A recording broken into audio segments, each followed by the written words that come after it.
Radhe Radhe everyone, जय माता दी। Friends, आज की वीडियो में हम जानेंगे कि अखंड ज्योत क्यों जलाई जाती है, कैसे जलाई जाती है और अखंड ज्योत के नियम क्या होते हैं। अगर आप अखंड ज्योत जला रहे हैं तो आपको किन बातों का ध्यान रखना चाहिए, किन नियमों का पालन करना चाहिए।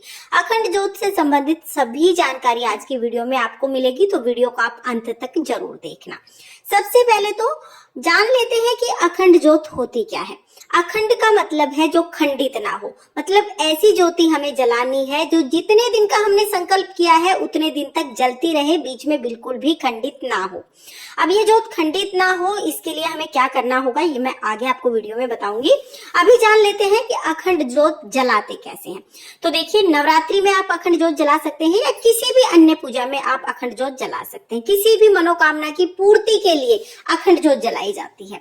तो जब भी आप अखंड ज्योत जलाएंगे, आप इस तरह का बड़ा दिया ले लीजिएगा। पीतल का, तांबे का या मिट्टी का दिया आप ले सकते हैं। अब आप चाहें तो सीधा चौकी पर ज्योत जला सकते हैं या आप कोई प्लेट लेकर उसके ऊपर भी अखंड ज्योत जला सकते हैं। अखंड ज्योत जलाने के लिए हमें 1.25 हाथ लंबी बाती चाहिए होगी। तो रुई से या कलावे से आप बाती बना सकते हैं। आपको मार्केट में भी ये बाती मिल जाएगी या आप घर पर भी बना सकते हैं। तो कोहनी तक का देखिए 1 हाथ हमने ले लिया है और ये कुछ एक्स्ट्रा हो गई है, तो ये 1.25 हाथ लंबी बाती होती है। 1.25 हाथ लंबी बाती पूरे 9 दिन तक आराम से चलती है। इस बाती को हम दिए में लगा लेंगे। तो जो अखंड ज्योत का दिया होता है ना, उसमें इस तरह का पेच होता है। इस पेच के अंदर हम ये बाती लगा लेते हैं और फिर पेच को वापस से हम दिए में ही लगा देते हैं। तो इस तरह से हम दिया तैयार कर लेते हैं। अगर आप मिट्टी का दिया ले रहे हैं तो मिट्टी के दिए को 1 रात पहले ही आप पानी में भिगो देना। उसके बाद अगले दिन आप उसमें अखंड ज्योति जला लेना। और देखिए, तो ये हमारा दिया बिल्कुल तैयार हो गया है। बाती हम इसी के चारों तरफ राउंड राउंड करके घुमाएंगे ताकि बाती को बढ़ाते टाइम ये कहीं पर भी अटके ना। तो यहाँ पर हमने बाती रख दी है। अब हम ये जो अखंड ज्योत है ये तैयार हो गई है। इसके लिए हमें अष्टदल कमल बनाना है। आप चाहे तो चावल से चौकी पर अष्टदल कमल बना सकते हैं या आप किसी भी प्लेट में अष्टदल कमल बना सकते हैं। तो यहाँ हम अष्टदल कमल बना लेंगे और अष्टदल कमल बनाते हुए मैं आपको अखंड ज्योति के नियम भी बता देती हूँ। तो देखिए, जब भी आप अखंड ज्योत जलाएं तो सबसे पहला नियम तो यही है कि अखंड ज्योत पूरे संकल्प तक, अगर आप नवरात्रि में जला रहे हैं तो पूरे 9 दिन तक जलती रहनी चाहिए। बीच में बिल्कुल भी बंद नहीं होनी चाहिए, बिल्कुल खंडित नहीं होनी चाहिए। आपको इस बात का ध्यान रखना है। साथ ही जब भी आप अखंड ज्योत जलाएंगे तो घर को ताला लगा के नहीं जाते हैं। घर में किसी ना किसी का रहना जरूरी होता है, घर को लॉक नहीं किया जाता है। अगर आप जॉब करते हैं या आप किसी भी कारण से घर से बाहर आपको जाना ही पड़ता है, तो फिर आप अपने नाम की अखंड ज्योत किसी मंदिर में या किसी शक्तिपीठ में जलवा सकते हैं। वहां पर भी आप अखंड ज्योत के लिए सारा सामान, घी, बाती, दिया वगैरह दे आते हैं और वो लोग आपके नाम की अखंड ज्योत जला देंगे। बीच में जाके आप अपनी अखंड ज्योत के दर्शन करके आ सकते हैं।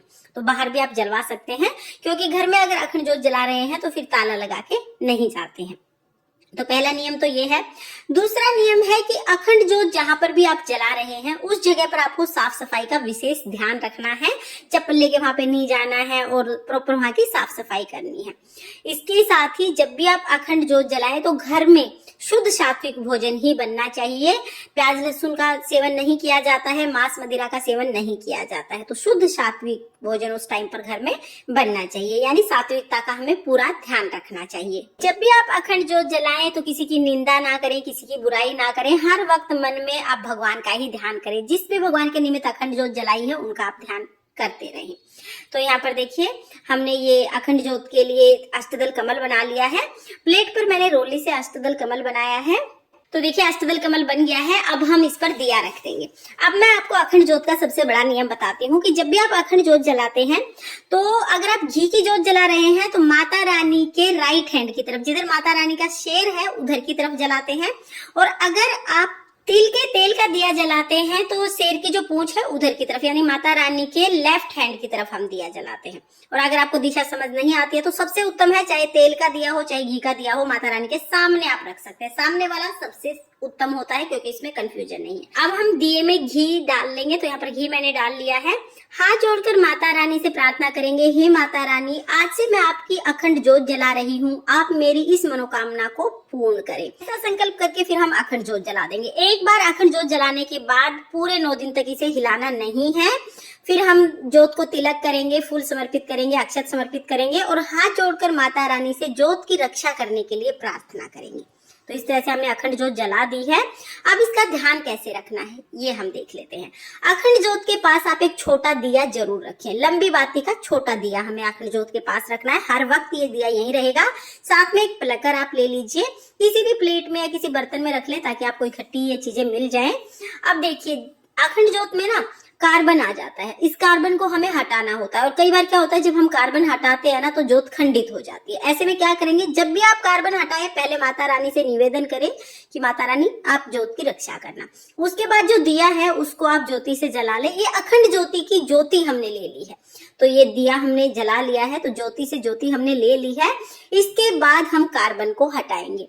तो कार्बन को हटाने के लिए हमें प्लकर का इस्तेमाल करना है, क्योंकि ये सबसे ज्यादा सुरक्षित रहता है।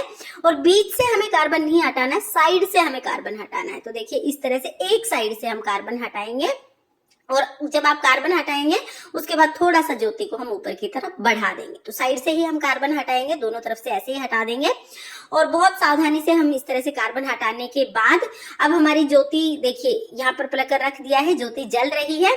तो जो दिया हमने लिया है ना, जो ज्योति से ज्योति हमने जलाई थी, इसको हम अखंड ज्योति के घी में डिप करके शांत कर देंगे।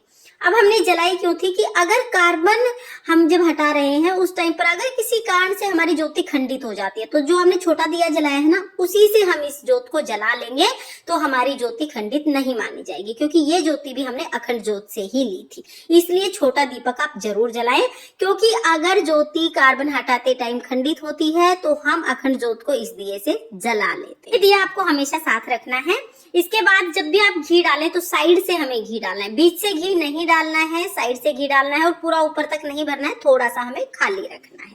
तो इस बात का हम ध्यान रखेंगे। बीच में अगर आप घी डालेंगे तो ज्योति के ऊपर घी डलेगा और ज्योति खंडित होने का डर होगा, तो आप साइड से ही घी डाल दें। और देखिए, दिन में 2 बार आप ज्योति में जरूर घी डालिए। जितना बड़ा दीपक है, जितनी आवश्यकता है उतना घी आप जरूर डालें। और अगर आप सुबह शाम तो आप स्नान कर ही लेते हैं, बीच में अगर आप स्नान ना भी कर पाए तो हाथ पैर मुंह धोकर आप ज्योति में घी डाल सकते हैं। शुद्धता का हमें ध्यान रखना है। फ्रेंड्स, अखंड ज्योत जलाने से माता रानी अति शीघ्र प्रसन्न होकर मनोकामनाएं पूर्ण करती हैं। इसीलिए किसी भी मनोकामना के लिए हम अखंड ज्योत जलाते हैं। तो इस नवरात्रि आप भी बिना किसी डर के माता रानी पर ही जिम्मेवारी छोड़ दीजिए अपनी अखंड ज्योत की। माता रानी आपकी अखंड ज्योत को हमेशा अखंड रखेंगी और आपकी मनोकामनाएं पूर्ण करेंगी। तो आप भी अखंड ज्योत जरूर जलाएं। और अगर ये वीडियो आपको पसंद आया हो, वीडियो आपके लिए थोड़ा बहुत भी यूजफुल हो, तो प्लीज वीडियो को लाइक कर देना। और हम